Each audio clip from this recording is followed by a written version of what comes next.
अस्सलाम वालेकुम friends, welcome back to Top Smarties. Drama serial चाल। रुबाब की वजह से आज राहील ने अलीना पर हाथ उठाने की कोशिश की और राहील के ये रूप रंग अलीना से ज़रा भी बर्दाश्त नहीं हुए। कमरे में आकर भी बहुत सोचती है और कुछ देर के बाद ही बेहोश होकर नीचे गिर जाती है। राहील जो कि घर से जा चुका था, रात गए जब घर वापस आया तो अलीना को ऐसे बेहोश पड़े देखा।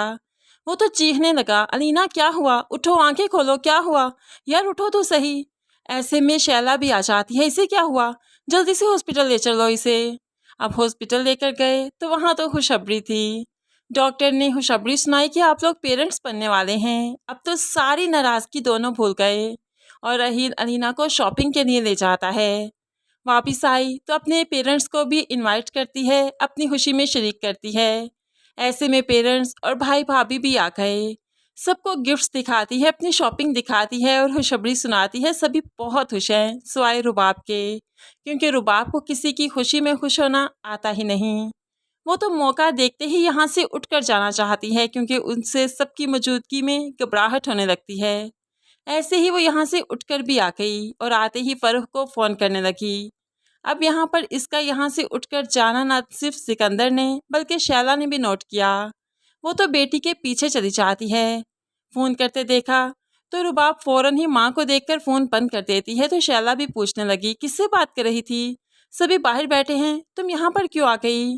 तो यहाँ पर रुबाब कहने लगी, मुझे घबराहट हो रही है, वहाँ पर मैं नहीं देख सकती, सभी अपनी बातें कर रहे हैं, मुझसे कौन सा कोई बात कर रहा है जो मैं उनके बीच में बैठूं। मैं नहीं बैठूंगी, मैं नहीं जाऊंगी बाहर। शैला लाख समझाने की कोशिश करती है, लेकिन रुबाब तो कभी नहीं सुनती, तो आज कैसे सुनेगी।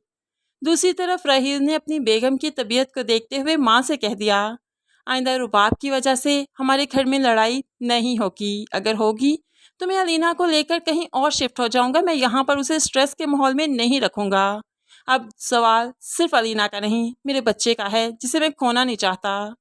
ऐसे में शौकत भी अपनी बेगम को समझाता है कि राहील हमारा इकलौता बेटा है, अगर वो चला गया तो वापस नहीं आएगा, इसलिए अलीना के साथ अपना रवैया तुम्हें बेहतर करना होगा। लेकिन शैला तो दिल से अलीना को कबूल नहीं कर पा रही, लेकिन है बेटे की मजबूरी की वजह से अब बहू से रवैया बेहतर करना ही पड़ेगा।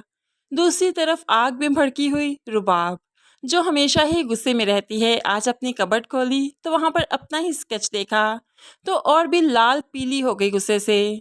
बाहर बैठा जो सिकंदर अपना काम कर रहा था ऑफिस का, उसके पास आ गई, ये स्केच तुमने कब बनाया, आपको इतनी भी तमीज़ नहीं कि किसी से पूछे बगैर उसका स्केच नहीं बनाया करते।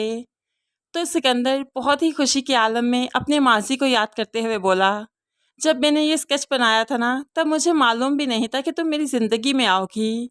मुझे तो तुम अच्छी लगी थी तो ये स्केच बनाया, और ये स्केच दुनिया भर की खुशी देता है मुझे जब मैं इसे देखता हूँ।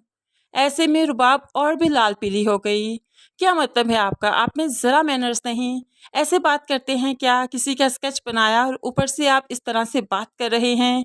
आपकी खुशी तो मैं एक पल में ढेर कर दूंगी।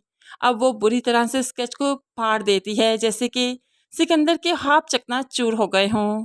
रुबाब मिलकर भी उसे नहीं मिल पाई। इसी तरह से वो स्केच फाड़ते हुए सारे पीसीस को सिकंदर के मुंह पर मार देती है। ऐसे सिकंदर ही है जो बर्दाश्त कर गया, कोई और होता तो उठकर रख कर थप्पड़ मारता रुबाब के मुंह पर। लेकिन सिकंदर का ज़र्फ कि वो रुबाब को माफ़ करता ही जा रहा है, बर्दाश्त करता ही जा रहा है। लेकिन रुबाब शायद सिकंदर को डिज़र्व करती ही नहीं। सिकंदर जैसा नेक सुलझा इंसान ये नहीं डिज़र्व करती। इसे तो फ़रूख के पास जाना चाहिए और फिर उसे पता चलना चाहिए कि दुनिया अच्छे लोगों की नहीं बल्कि बहुत बुरे लोगों की है, जो कि मफाद की खातिर कुछ भी कर सकते हैं, किसी हद तक जा सकते हैं।